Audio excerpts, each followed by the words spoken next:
Hare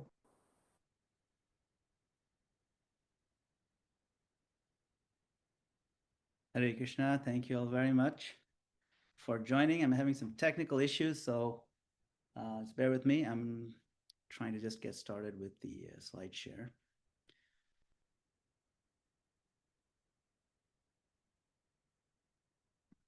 Share.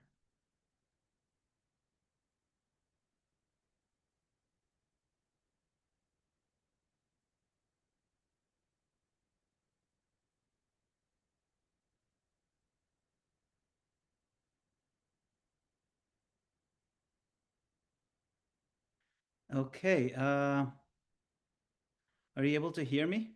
Yes, we can hear you and see the slides, Prabhu. Okay. And okay, Madhu Mataji, are you able to let people in? You able to admit people or not yet? You're able to admit them? Okay. Great. Okay, well, thank you all very much for joining. We are going to start session 3 now. Namo Vishnu Padaya Krishna Prasthaya Bhutale Srimate Bhakti Vedanta Swami Namine.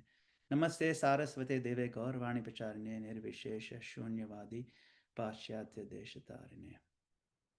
Jai Shri Krishna Chaitanya Prabhu Nityananda Shri Advaita Gadadhar Shivasadi Gaura Bhaktavinda. Hare Krishna Krishna Krishna Hare Hare. Hare Rama Rama Rama Hare Hare. So, Hare Krishna everyone, welcome to the third session of this 10-part series.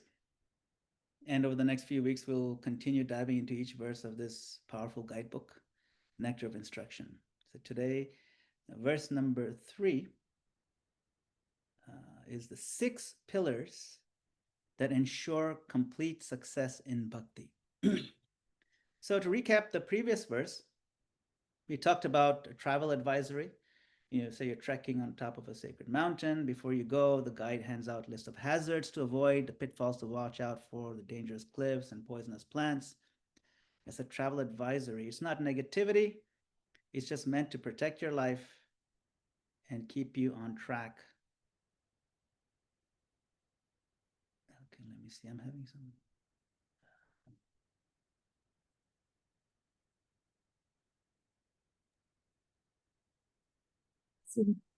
To have lost the ability to let people in, Gurudev. Yeah, that's what seems to have happened. Can't see your name here. Oh, okay, here you go. That's the problem. I'm gonna make co-host, and maybe okay. This one.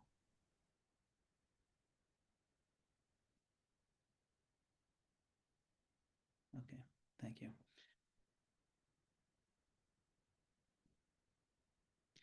And so what were some of those points, pitfalls to avoid?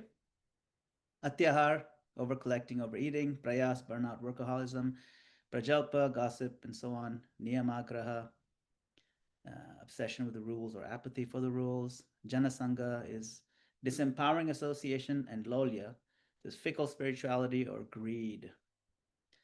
Now, if the last verse was a travel warning, this verse for today is a spiritual greenhouse, the climate-controlled space where devotion can not only survive but flourish. So just like a tulsi plant needs light, warmth, water, and protection, the seed of devotion also needs essential ingredients, 6 essential ingredients to grow into pure love of Godhead. So we'll get into the verse number 3. Utsaha nishchaya dhairya tat karma pravartana sangatyagat sato vritte shadbir bhakti prasidhyati. There are 6 principles favorable to the execution of pure devotional service. Being enthusiastic, endeavoring with confidence, being patient, acting according to regulative principles such as Shravanam, Kirtanam, Vishnu Smaranam, hearing, chanting, and remembering Krishna, abandoning the association of non-devotees, and following in the footsteps of the previous acharyas. These 6 principles undoubtedly assure the complete success of pure devotional service. So the 6 principles favorable to bhakti: utsaha, being enthusiastic. Then we have nishchaya, is endeavoring with confidence. Dhairya, being patient. Tat tat karma pravartanat, acting according to the regulative principles. Sangatyagad and satovritte, is abandoning the association of non-devotees and following the footsteps of the previous acharyas. Of course, our main acharya is His Divine Grace, A.C. Bhaktivedanta Swami Srila Prabhupada. And Srila Prabhupada was not a theorist of this verse. He was the embodiment of this verse. So we do not have to reinvent the wheel. All we have to do is follow his life, his example, and his teachings in these matters. So I thought maybe it's a good idea to see how Srila Prabhupada explained this and lived it. In the purport to this verse, Prabhupada explains what enthusiasm actually means. He says, endeavor executed with intelligence in Krishna consciousness is called utsaha. So it's not just blind activity or just external energy or a naive kind of excitement, but strategic, intelligent, Krishna-centered effort. That's enthusiasm. It includes learning how best to serve, where one's energy is best applied, and steadily adjusting with purpose, not just emotion. The common misunderstanding is that we think enthusiasm means some kind of excitement or mood, but Prabhupada redefines it as a mindful, mission-driven drive. That's utsaha. When he was in Boston Harbor on the Jaladuta ship, he was physically ill, but internally he was enthusiastic. And he prays, my dear Lord Krishna, you are so kind upon this useless soul.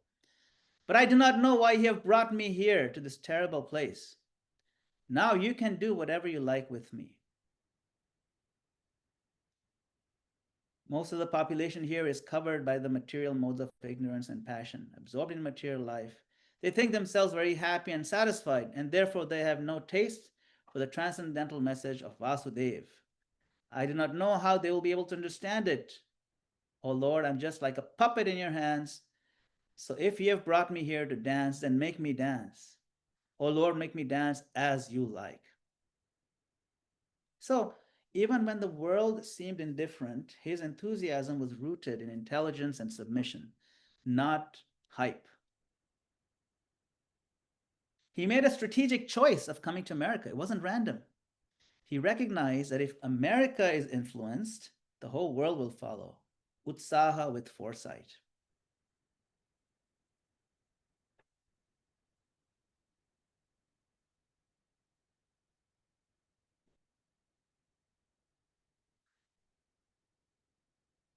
Then he established ISKCON temples.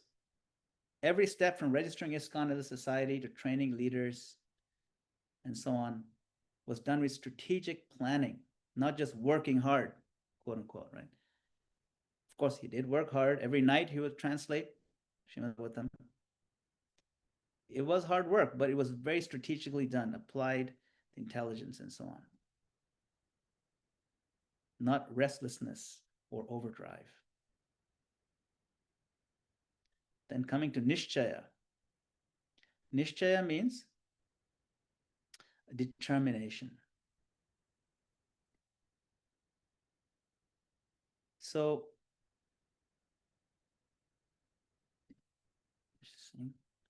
in the purport, Srila Prabhupada writes that one must be confident. It's the confidence that Krishna will surely protect and uplift me. So even if the results may seem delayed, Krishna is there. One should believe that by acting in Krishna consciousness, he is advancing toward the ultimate goal.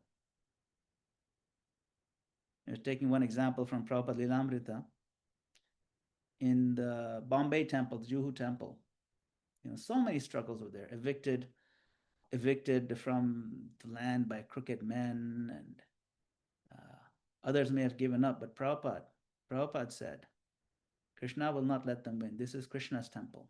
So that unwavering confidence eventually resulted in this magnificent Juhu temple that we see today. Nishchaya. Srila Prabhupada approached, Sumati Morarji. She was the head of the India Steamship Company, to get a ticket sponsored to go to USA. She told him, Swamiji, don't go. America is very cold, and you are too old. But Srila Prabhupada said, I may be very old. America may be very cold, but I am bold. I must go. So he continued the poem that she started. This is called determination, nishchaya, an abiding sense of confidence in Krishna's plan. He was and is the embodiment of firm determination. Even in the early days in New York, living in the Bowery, people would mock his chanting. But he would reminisce. He said, I was never alone. My spiritual master and Krishna are always with me. And he always gave the credit to Krishna and Lord Chaitanya. His confidence didn't come from a sense of false ego, but from knowing that the cause is divine and he was connected to that cause. The next one is dhairya.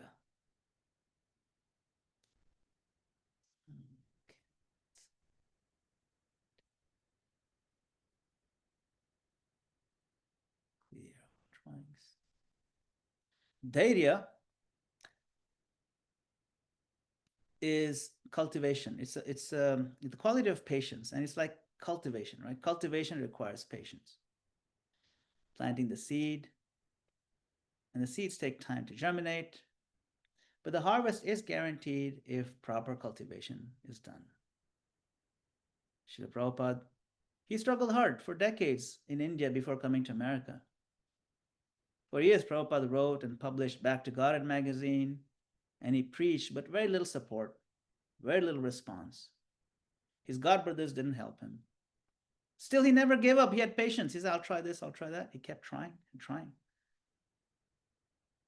So, in the Vrindavan years, living in Radha Damodar temple, he would often fast, wearing old clothes, still patient, translating Bhagavatam daily, proofreading the drafts, negotiating with the printers.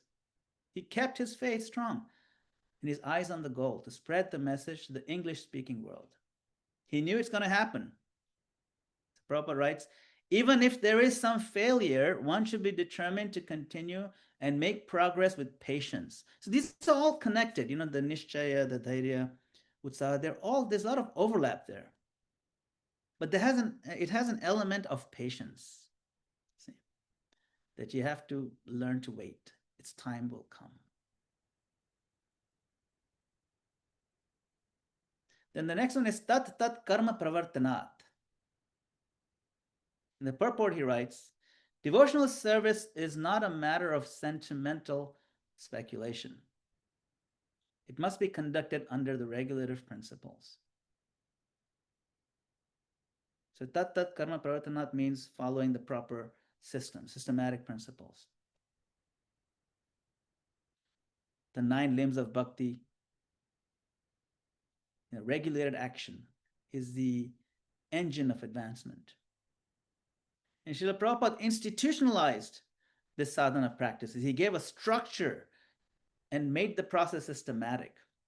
Morning programs, very systematic. Deity worship, very clear. Japa, do it with discipline, sit properly, all to channel the enthusiasm into the right direction and to avoid chaos. So the structure that he imposed was not something he made up. It is all part of Rupa Goswami's vision, tat tat karma pravartana, chanting 16 rounds, following the 4 regulative principles. These 2 items became non-negotiable for initiation. Other things is fine, but 16 rounds and 4 regular principles, those have to be very solid.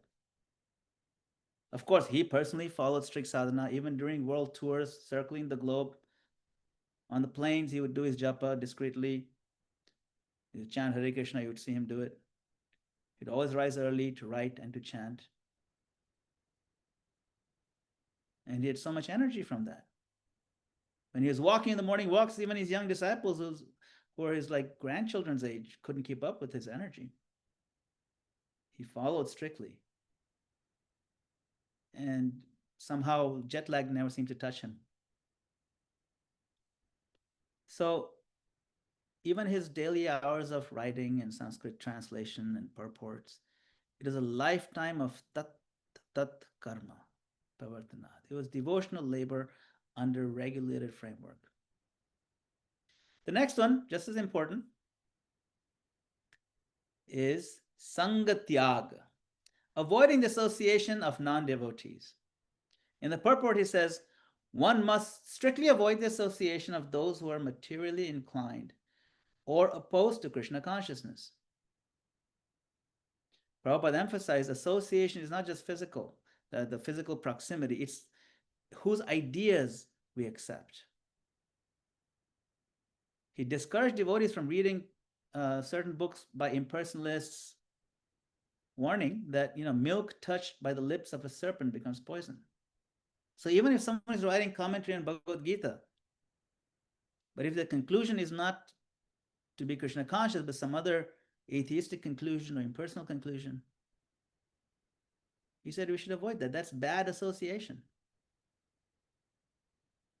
So if you're going to avoid bad association, then the converse is we have to take up good association. So he taught associate through hearing.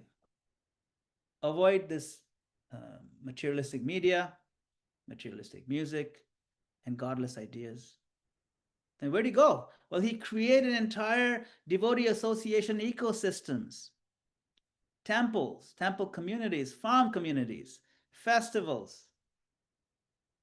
So devotees had a Krishna-centered Sangha. And his idea was global, that nobody anywhere in the world should have to travel too far to find association of Krishna conscious souls. That was his vision. And he's left that for all of us to do. He set a very strong pace. He opened 108 temples in no time at all. And in that momentum, we are now at 900 temples, or close to 1,000 temples, centers, farms, and so on. So his vision is there. The sangatyaga, if somebody has to give up association, we are social creatures. We need association. Well, we have to provide the world with association. So he showed us how to do it. And then this last one is satovritti. Satovritti means following the footsteps of the previous acharyas. It means accepting guidance and not concocting one's own path.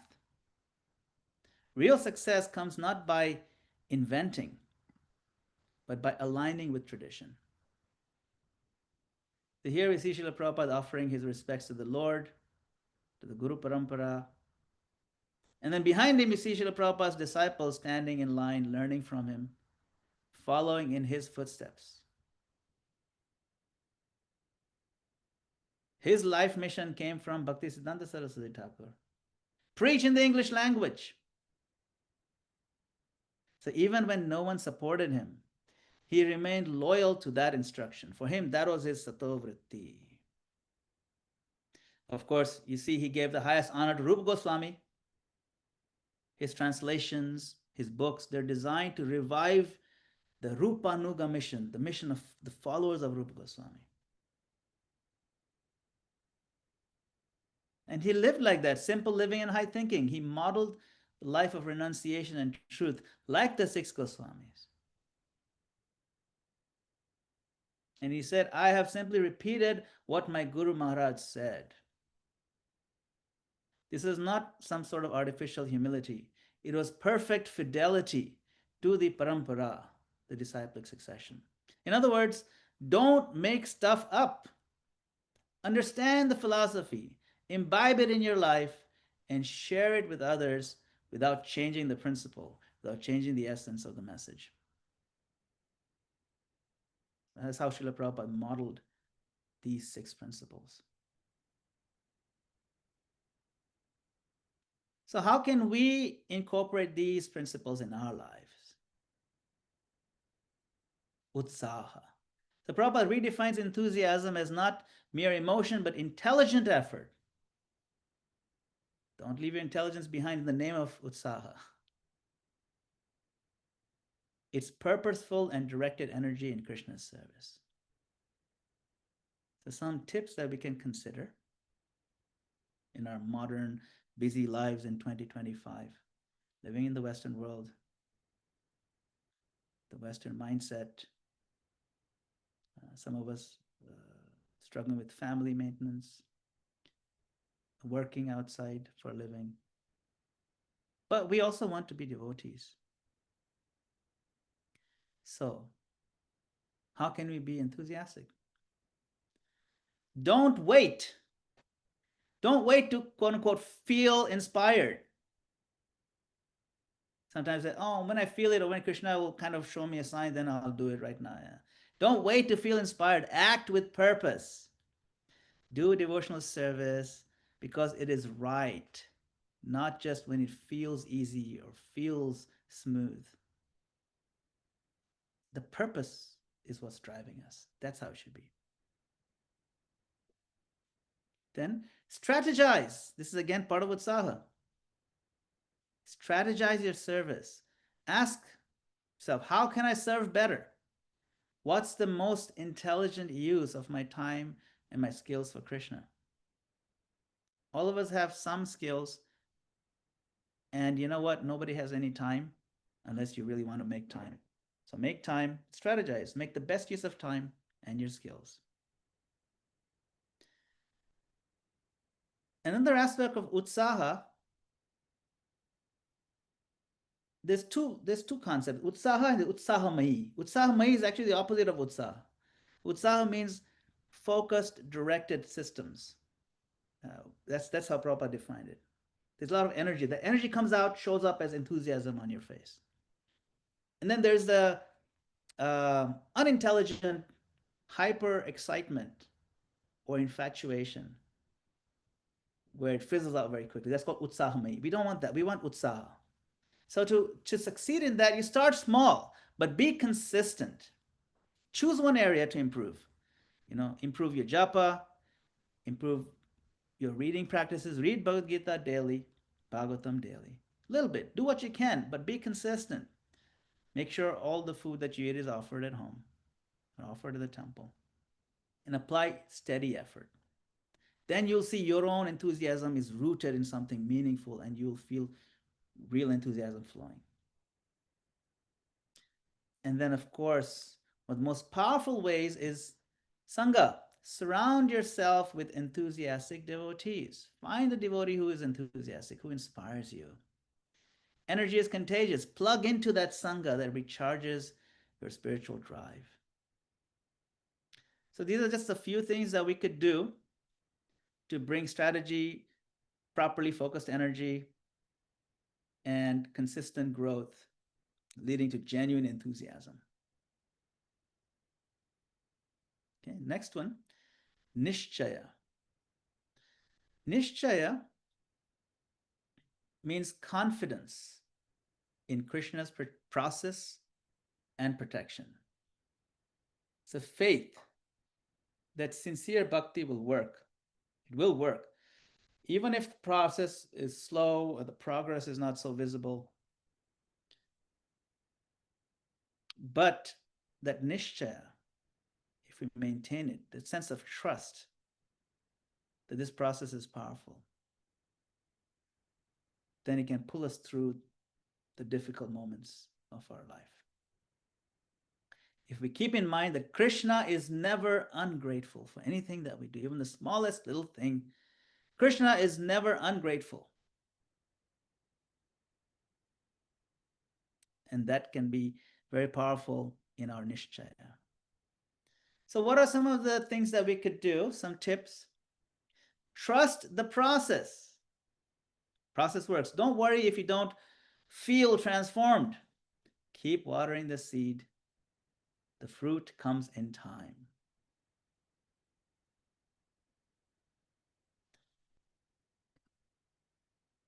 Stop comparing. Every soul has a unique journey. Focus on your connection with Krishna, not on other people's speed. Revisit Krishna's promises. He promises. In Bhagavad Gita, he promises in 9:22 or chapter 12. Srimad Bhagavatam in 1:517, he promises that my devotee doesn't perish. I'm always there for my devotee, and so on. When we read about Krishna's promises, and he keeps his promises, and he also tells his great devotees to declare to the world. He tells Arjuna, my devotee will not perish. Krishna, the most powerful person, is giving this promise. There's even a little bit of progress, and he's there for you. So that helps us so much in our determination, especially when we're weak and we need that help. When we're struggling in our lives, remember Krishna's promises. And when we memorize these verses, we remember them, we meditate on them, then we internalize how Krishna supports his devotees. He is Bhakta Vatsala. So many pastimes, and the details in the pastimes reflect that. That's why we have to hear. It really helps with our own nishchaya, our own determination. And then, of course, when setbacks happen, reboot.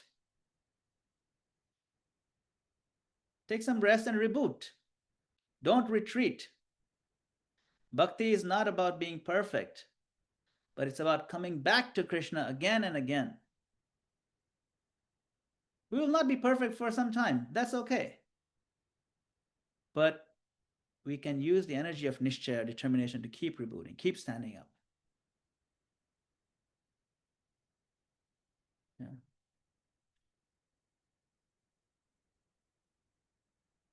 The third point, dhairya. Dhairya means patience.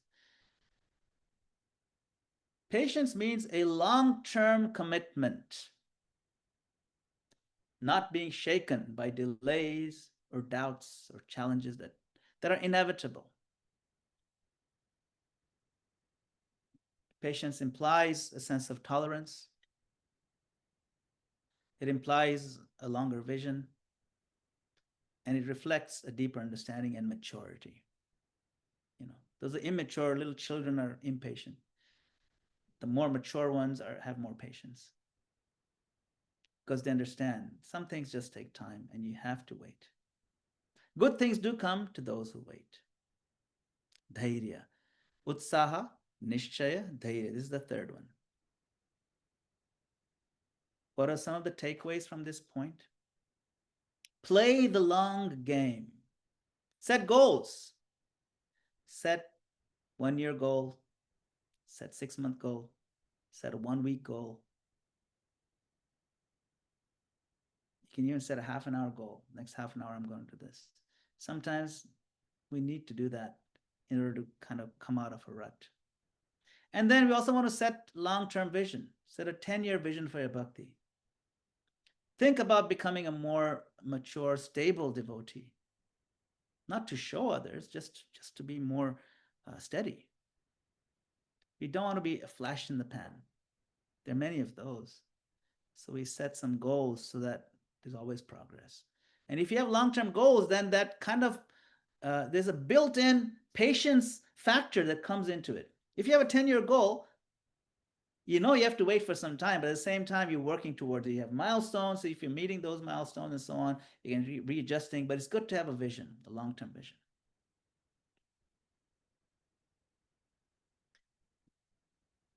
Another aspect of dhairya is gentle power. Be gentle with yourself as you venture into the growth zone. The growth zone is beyond your comfort zone, so there's some discomfort there. Spiritual habits take time. Treat yourself with the same patience that Krishna shows you. It's okay. We keep applying the power to make progress every day. And sometimes 2 steps back, sometimes 1 step forward, but that's okay. But keep the power on, gentle power. Okay.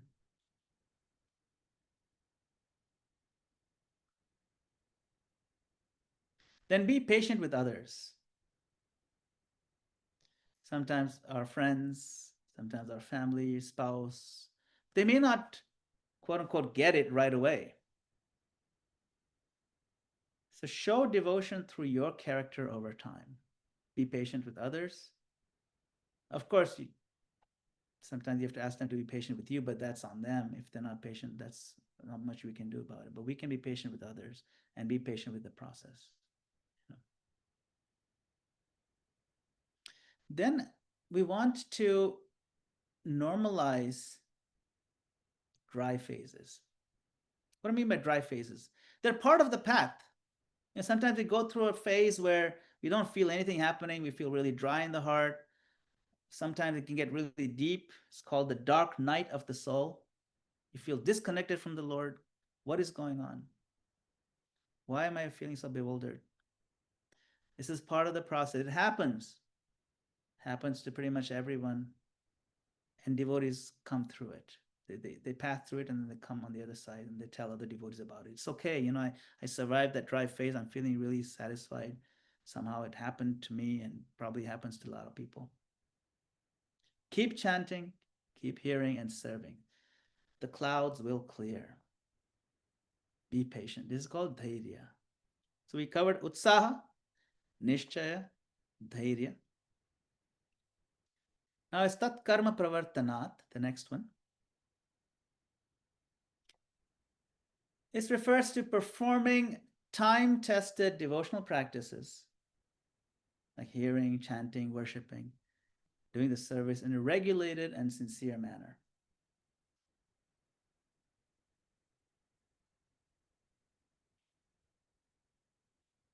So what are some of the tips that we can take home? Tat karma pravartana.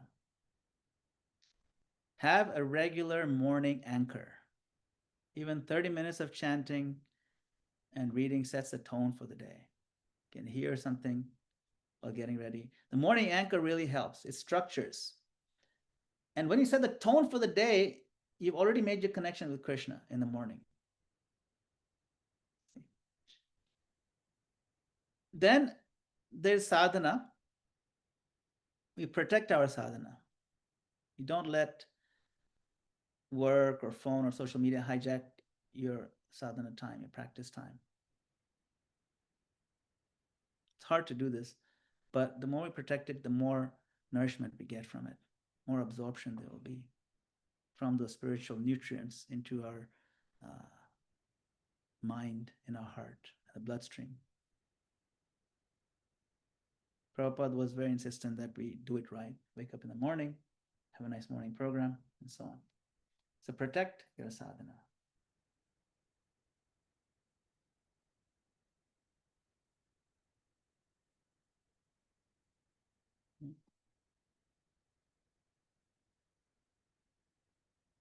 Then learn to offer everything.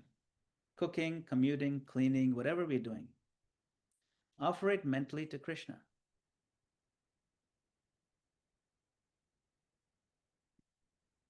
Bhakti is not just limited to the temple. Try to figure out, how can I offer this particular thing to Krishna? How can I connect what I'm doing with my bhakti? Is it offerable? If it's not, what am I doing wrong?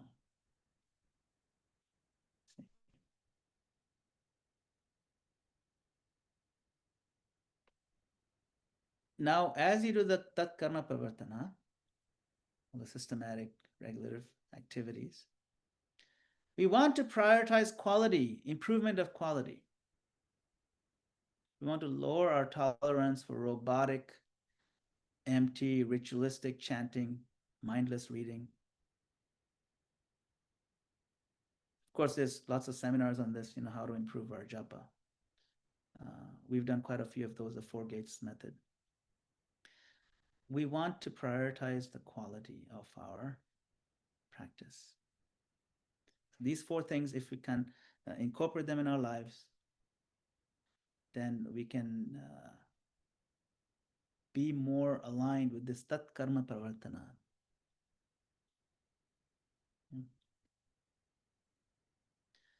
Now, this is Sangha Tyaga, is very interesting.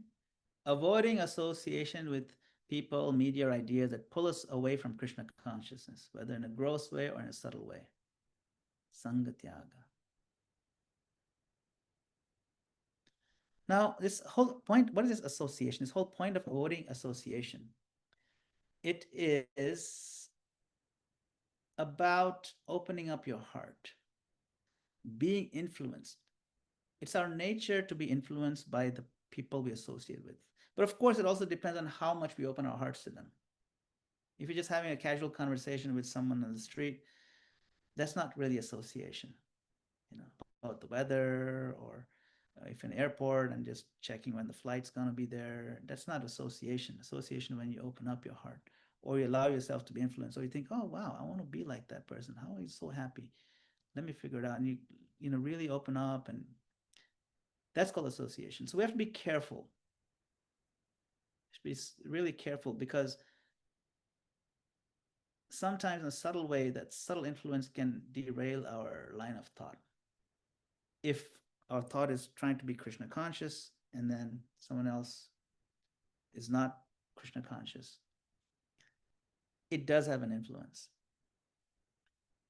So Sangha Tyaga, what can we do? We audit your inputs, social media, TV, cynical co-workers.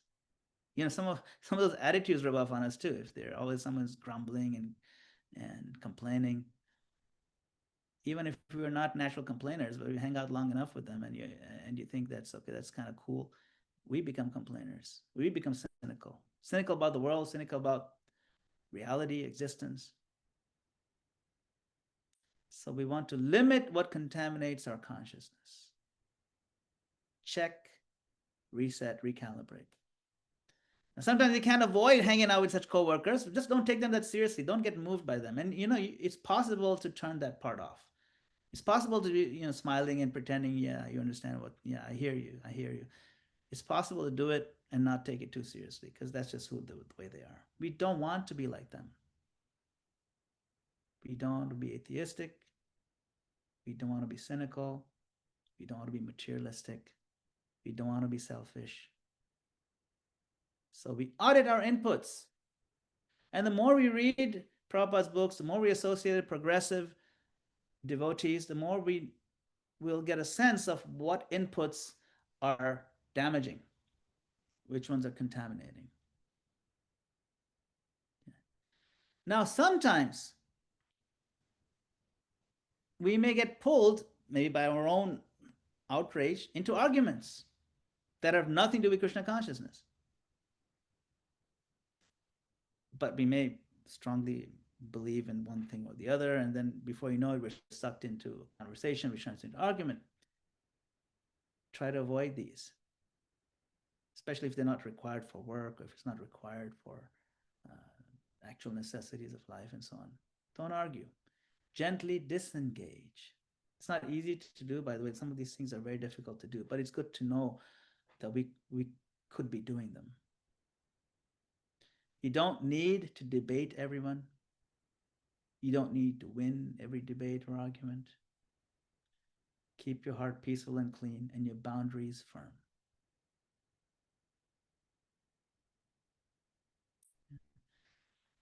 Now, of course, our heart does need to be engaged. So you replace, you don't just remove, you replace that association. Substitute negative sangha with uplifting devotee podcasts, for example, or lectures, kirtans, devotional music, devotional books, of course, and devotional friendships. We want to engage in intelligence, engage in discussion, but centered around Krishna. Even if you want to talk about politics, it's centered around a Krishna conscious purpose. It's okay. Prabhupada would do that. If you read many of his purports, he's some of his back to Godhead articles he's writing in the earlier days, he was giving commentary in modern politics, but the commentary was always centered around Krishna. So that requires a little bit of expertise. You don't dive into some politics just for the sake of showing how much you're outraged or something. But if it has a Krishna conscious purpose and you get a sense of expertise in doing it, then it's fine. And this way, if someone is engaging in that political conversation, and you can step in and you can be the one that guides the conversation back to Krishna somehow. It's possible. I've seen devotees do it. Devotees will say, okay, it's getting a little out of hand. Let's bring it back to the sweet Lord. It's doable. So that's the kind of friendship, that's the kind of circles we want to move in. See, replace, don't just remove. And then another part of Sangha Tyaga, of course, is getting the right Sangha. Connect heart to heart. Find ways to connect at a more spiritual level. We'll dive more into this in the next verse, which talks about this quite a bit, connecting heart to heart.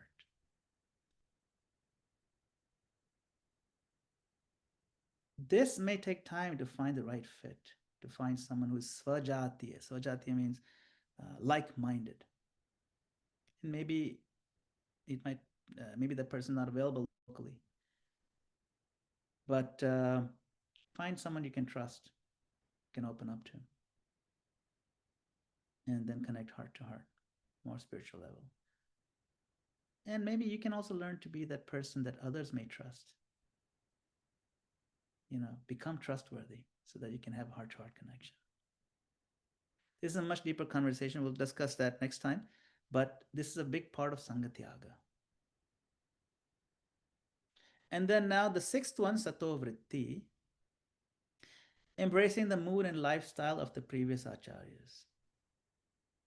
Why is this so important? This is listed among the six because, see, there's lots of theories of what to do, what not to do. But when you have an example is much better than precept. If you have a theory, but you have an example of a person who's living that life, it's so much easier to follow the principles. Because you just see, okay, Prabhupada did it, Prabhupada did it this way, Prabhupada said this. It clarifies so much. But what is the mood and lifestyle of previous acharyas? Honesty, humility, simplicity, and absolute fidelity to the parampara. Those are the core principles. Sato Vritti. For us, our acharya, main one is Srila Prabhupada. Read Prabhupada's life. There's many biographies. Srila Prabhupada Lilamrita is there. There's many other biographies by other disciples of Srila Prabhupada who had experience with Srila Prabhupada serving him. There's Prabhupada's own letters. So many videos. We're so fortunate to have captured video clips of Srila Prabhupada speaking, walking, even taking prasadam, cooking. Amazing.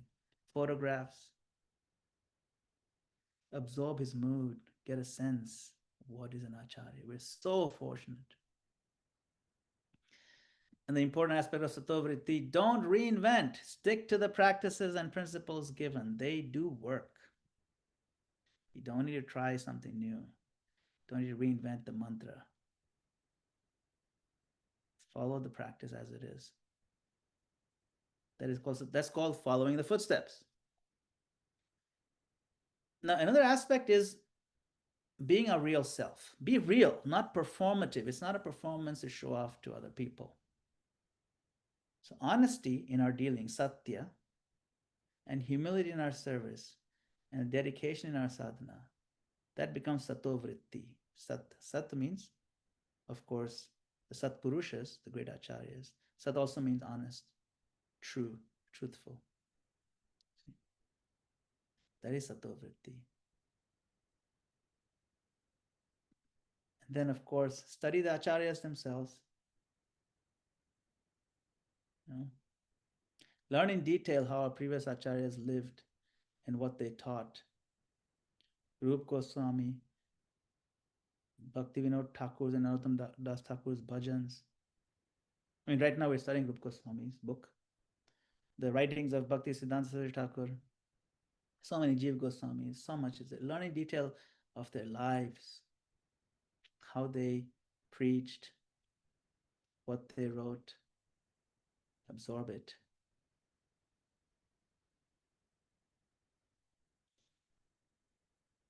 Srila Prabhupada said, these 6 principles, well, actually this verse says, these 6 principles undoubtedly assure the complete success of pure devotional service. If you simply follow these principles, success is guaranteed. That's what Srila Prabhupada promises us, opening the door to Krishna, to the spiritual world, in a very practical, pragmatic way to help us avoid pitfalls and move in a forthright way in how to power through even when things aren't looking so great, and coming out on the other side. And then also being an example for others to follow. Because Prabhupada said, all of you become just like me. In other words, you also teach, each one teach one. So learn, apply it in your life, see that it works, and then share with somebody else. Jare dekho tare kaho Krishna upadesh, 𝐼𝐞𝐥𝐿 guru haya tare desh. So all you have to do is, whoever you see, share with them this message of Krishna. And you deliver the land. On my order, you become guru. That's all he's saying. Prabhupada quoted that so much. Apply it, share it. Srila Prabhupada ki jai. So thank you all very much for your kind attention and for your valuable time in joining this session. I hope it was of some use. I certainly enjoyed preparing for it. And we can open it up to now any discussions, comments, or questions from the audience. Hare Krishna. Hare Krishna. Please accept my Hare humble Krishna. obeisances. All glories to My Srila Mother Krishna. Prabhupada. Excellent Yes, Prabhupada. Thank you. explanation of all these principles, and you explained it so very nicely. Thank you so very much. Hare Krishna and Dandavat Pranam to you. Pranam. Thank you, Mother Krishna Priya. Yes, we have 𝐿𝐵𝐿 Prabhu. Go ahead, 𝐿𝐵𝐿 Prabhu. Hare Krishna, thank you for the class. It was, I think I'm hearing this for the second time from you, I think. I had asked the same question before, right? So it was great class and we got some new insights. So there is maybe like a question which I have. So the Sangha Tyagat, right? In this, like Sangha tag, when you know that some of the Sangha you wear with, like, I don't know, people who wear meat eaters, drinkers, like most of the office people, right? You know, you have to limit your association. But we also see in service in the temple, right? When you are cleaning the temple or cooking or, you know, some volunteer groups you are working, you hear some gossip, complaints about others. And there is also some mundane discussion going on, right? So what is your take on that? Like, just stay quiet and walk away, then they will feel offended, right? That you're not even taking part in the discussion. How you deal with that? The second question is the enthusiasm, right? Utsahan. So even like some of the great the festivals we are having now, the Rath Yatra just completed, and we'll have many other festival. The biggest is now next is the Dāsa and Krishna Janmashtami. So in this, when the festival comes, people are like, you know, very enthusiastic, get into the act and do all those things, and they get energized. But after the Rath Yatra is done, and then they go back to the routine, even the temple feels like a routine and boring, right? So in that dry spell, how do you keep yourself enthusiastic? These are the two questions. Hare Krishna. Very good. Thank you. Great question. The first one is about association and Sangha Tyaga. And we will get into this more in depth as we go through the nectar of instruction. We'll get really into this depth, but I can just give you a quick answer. In the nectar of instruction later on, Rupa Goswami tells us about 3 categories of devotees. Kanishta, Madhyama, and Uttama. And all three categories of devotees, he tells us how to identify them, which means that he wants us to know how to identify them. Because once you've identified them based on their behavior, you know how much distance to keep, how close to get to them. You see, so he does say that those who are Kanishta are devotees who they come to the temple, they even worship the deity, and they like the whole devotional scene, but they don't really understand the philosophy that well, and they don't treat other devotees nicely, and their own faith is not particularly strong, and their philosophical understanding is not very clear. And so they may say certain things, they may do certain things that are not very advanced, very mature, and we don't want to be influenced by that.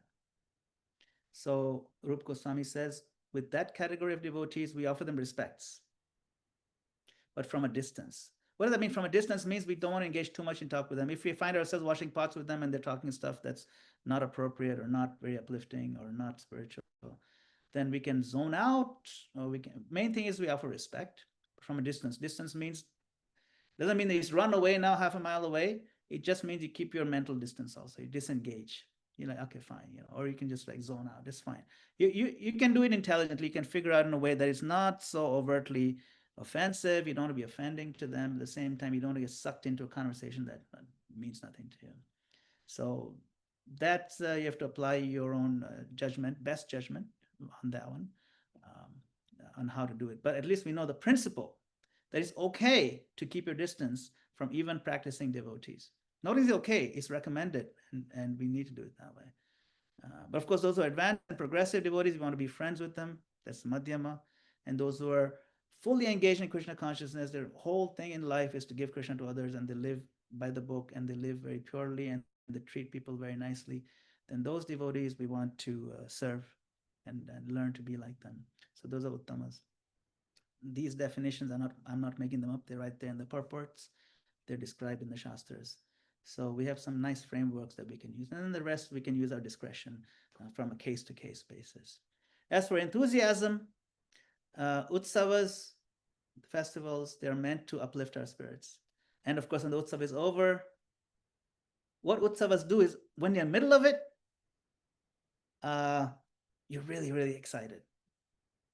The next day, you're buzzing from the feeling, and you're remembering it was so nice. I was putting the rath, and my best friend was with me, and he was there, and with some good singing, and the prasadam was so first class, and you reminisce. Sometimes when you're down, you're feeling down, but you remember things that were nice and happy, that lifts your spirits. You see, the good thing is in Krishna consciousness we have Utsava. Before you know it, the next one is ready. You see. So like there's too many, in fact. You're like, oh my God, too much festival. They gotta, so thankfully in ISKCON, even in America, like there's Rath Yatras happening practically every weekend. There's like two of them. You don't know which one. Should I go to Philadelphia Rath Yatra? Should I go to Toronto? There's so many options you can go to. You just get on a train and go. So there's that. And then of course there's Utsaha in Seva. Every week we have, basically every Sunday program is a festival anyway. We can see it that way. It's not any less. Nice feast, nice kirtan, good speakers.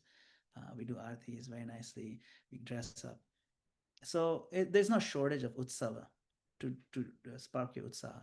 And if there's a lull, then you reminisce, you meditate on how nice it was. Or you work hard to plan for the next one, you think it through. That's again your Utsaha. Also, remember Prabhupada said you plan it strategically. So there's joy in strategic planning for the next big festival. And Shyam Prabhu, you're engaged in the drama, writing scripts and arranging and who's going to be the casting and all that. So you can constantly be meditating, and that's so nice, when you're doing that kind of thing. So like you can be starting thinking about the Janmashtami dramas. What shall we do? And it makes you happy. So there's no shortage of trains of thought to jump onto. And decorations also. Of course, decorations. Decorations is an ongoing festival. But before you know it, it's time to select the next set of decorations for the next festival. Thank you, Mansi Ganga. Okay. Thank you. Thank you. Thank you, Prabhu. Hare Krishna. Anybody else have any comments or questions? I asked a question in the chat, Prabhu. Oh, here it is. Okay, let me see the chat. Question. Follow Visham Prabhu's. Does this mean to keep distance? Sangatyaga people who are clearly good, do kind deeds, serve community, but are impersonalists, practice other faiths. Yes. So this is what Prabhupada said. That they are giving us milk. Means their association, you can say milk, or their message is like milk. And milk means it looks nutritious.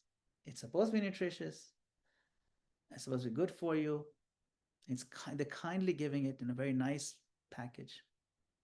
But we cannot drink from their message. We should not take even one sip from the message of impersonalists.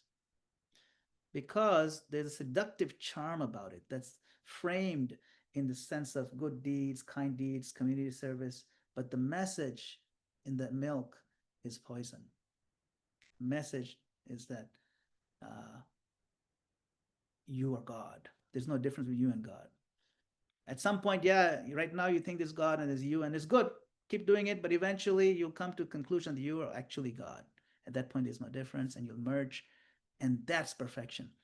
It's a seductive charm to it that is a malignant theology.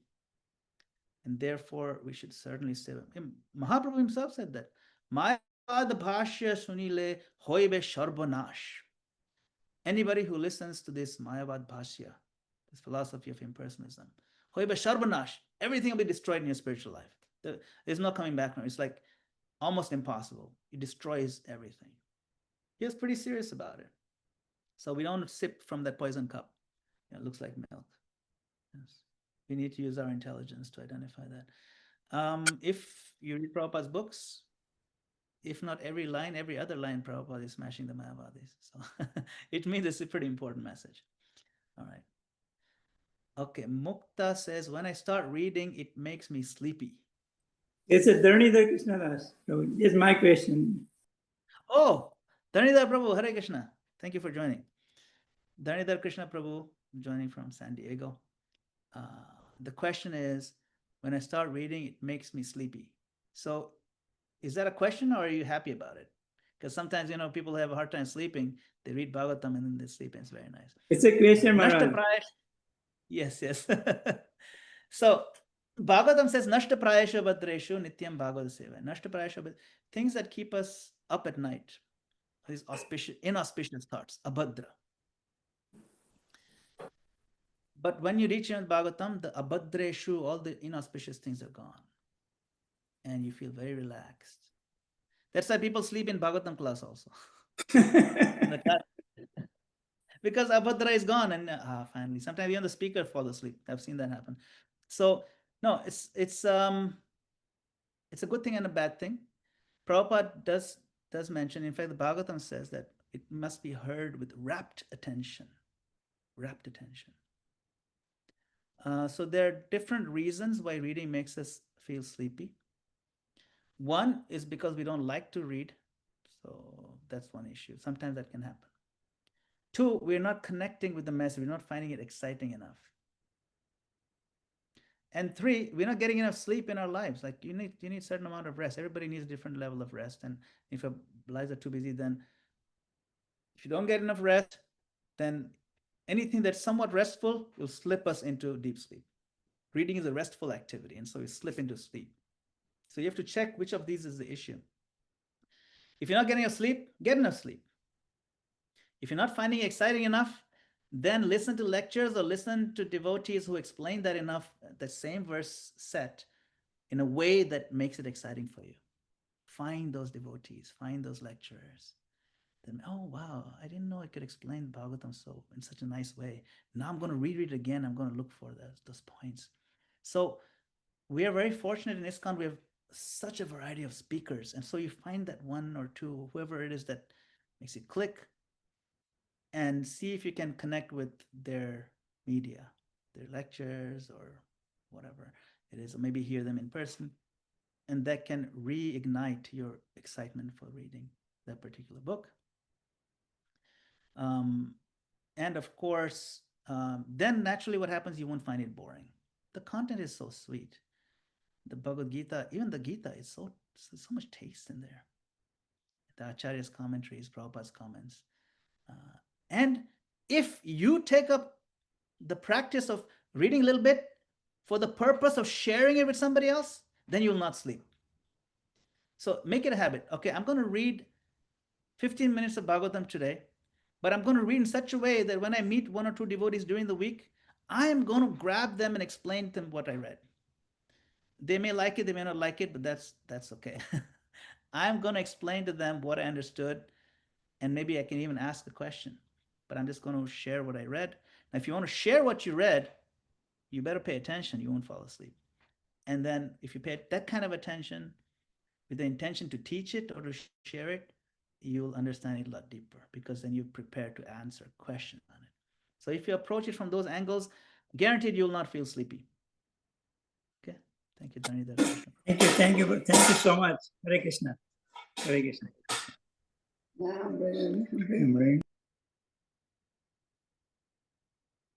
Okay. Anyone else? When are you coming, San Diego? When hopefully soon. I really enjoyed my trip there, and your lovely home is just so vibrant with Krishna consciousness. I have to come to bow down again at in front of your deities. It was very we are waiting for a long time now. Yeah. No, we'll be hopefully soon. Hopefully, yeah. But I am definitely planning to come some point in the future. Thank you. Isha Mataji, go ahead. Thank you so much for the amazing class. I really loved it. Oh, wonderful. Thank you.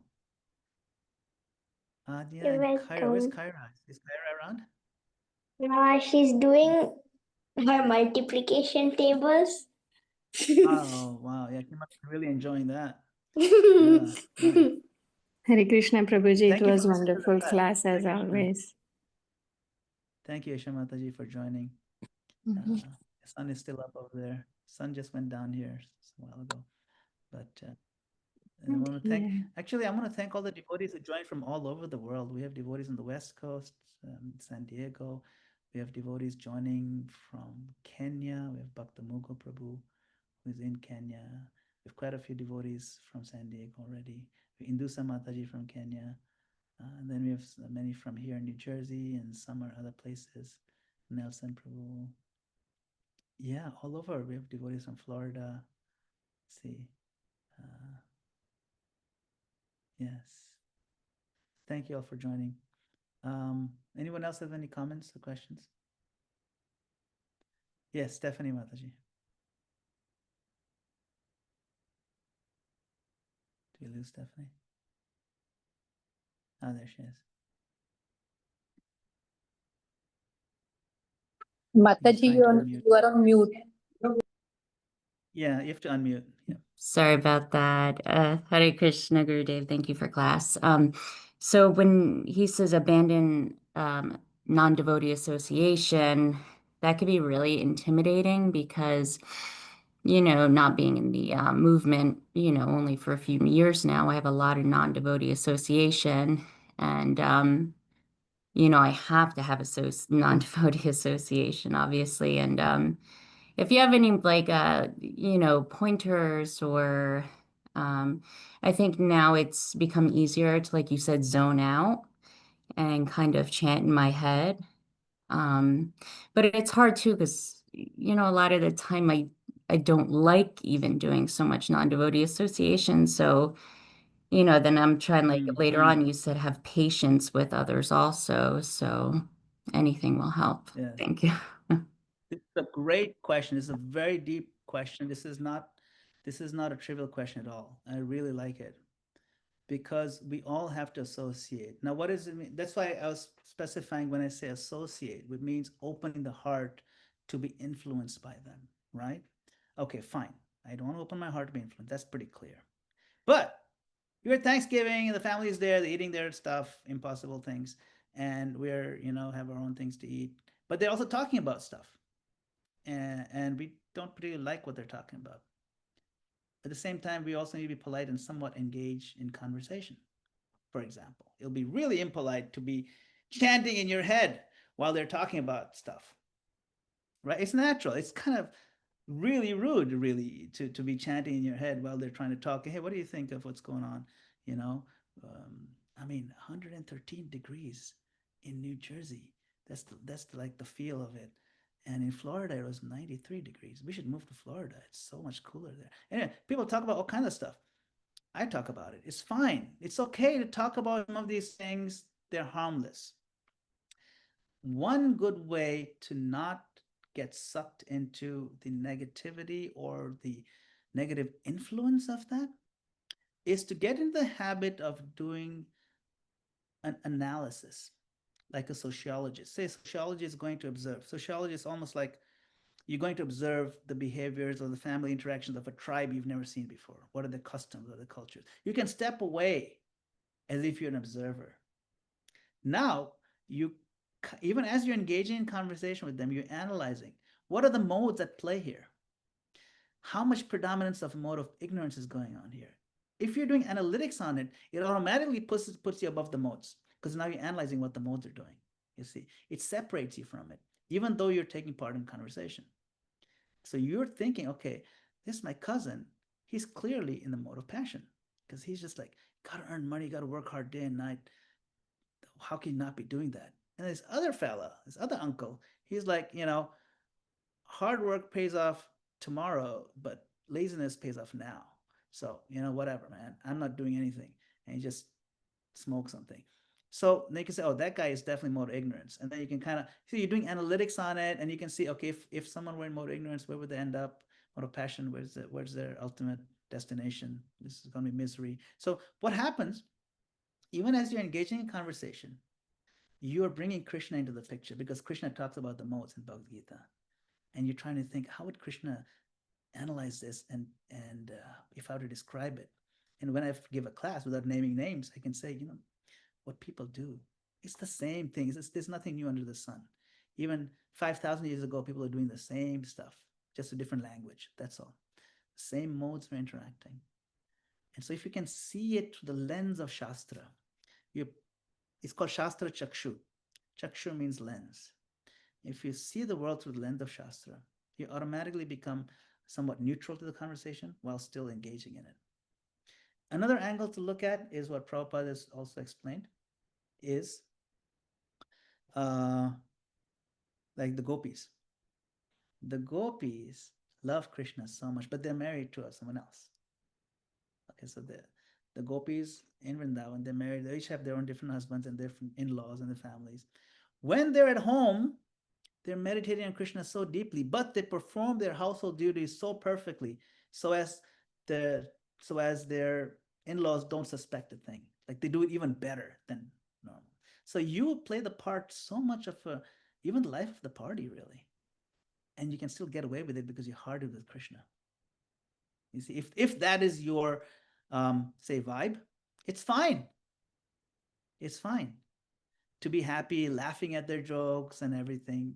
We don't have to like not laugh, especially if they're funny. If they're not funny, then you gotta tell you know what, lay off the dad jokes. It wasn't funny at all, dude. So you can do that too. It's fine. You can be a normal person, but your heart is with Krishna, just like the gopis' hearts are with Krishna. See, nobody suspect a thing. So these are some tips, but it comes with practice. But if you feel their influence rubbing off on you, then definitely you can withdraw a little bit. So you have to play, you know, as you progress, you'll see what is working, what is not. So you have to use your best judgment. A lot of these things, case by case. All right, these are just a few tips I can think of. It's getting quite late here. I know it's only like 7 p.m. in San Diego, but it is 10 p.m. here. So do have to end it. But I want to thank you all again for your time, for joining. Always appreciate your inputs, your kind attention, and hope to see you next Tuesday as we continue this. The fourth verse is amazing. All of them amazing. The fourth verse goes even deeper. So please stay tuned, and we'll see you. Hare Krishna. Srila Prabhupada ki jai. Jai. Hare Bol. Hare. Ji Hare Krishna Dandavat Pranam. Hare Krishna, Dandavat Pranam. Dandavat Pranam. Hare Krishna Prabhuji. Dandavat Pranam. Thank you. Hare Krishna, Prabhuji. Thank you so much.